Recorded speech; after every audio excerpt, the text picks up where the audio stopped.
La joie aujourd'hui dans la bande de Gaza de ses habitants. Et en Israël, la même liesse sur la place des otages après l'annonce d'un accord de cessez-le-feu entre Israël et le Hamas. L'émotion surtout de ce père. Son fils est otage depuis les massacres du 7 octobre. C'est incroyable. Je suis au ciel. C'est comme si je planais. Mon fils revient dans 2 ou 3 jours. C'est un sentiment incroyable, ça va arriver. Une vingtaine d'otages encore vivants doit être libérés. Les dépouilles de ceux décédés doivent être rendues selon un accord obtenu sous la pression extrême des États-Unis. Donald Trump s'en est soigneusement réservé l'annonce. En pleine réunion télévisée la nuit dernière, il reçoit une note lui demandant une validation. Il interrompt la réunion pour publier ce message sur les réseaux sociaux.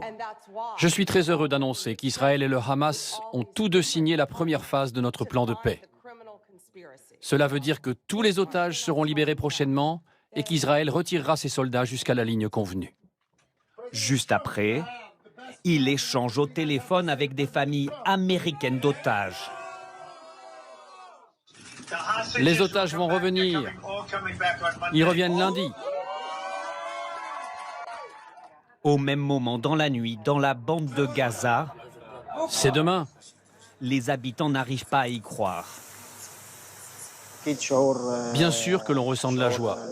Nous sommes dans cette guerre et dans cette souffrance depuis 2 ans.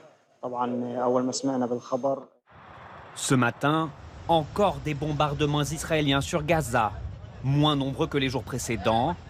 Mais cet habitant raconte à notre équipe qu'il n'ose croire à un cessez-le-feu. Nous ne serons pas optimistes tant que l'on n'aura pas vu l'application sur le terrain. Parce qu'il y a eu des négociations auparavant, on y croyait, et après, ça a été un échec. L'armée israélienne, sur ces images, semble faire des préparatifs. Au terme de l'accord de cette zone qu'elle occupe en rouge, elle doit se retirer jusque-là dans un premier temps. Près de 2000 prisonniers palestiniens doivent être libérés. Israël a signé cet accord, mais il n'entrera en vigueur qu'après la validation du gouvernement.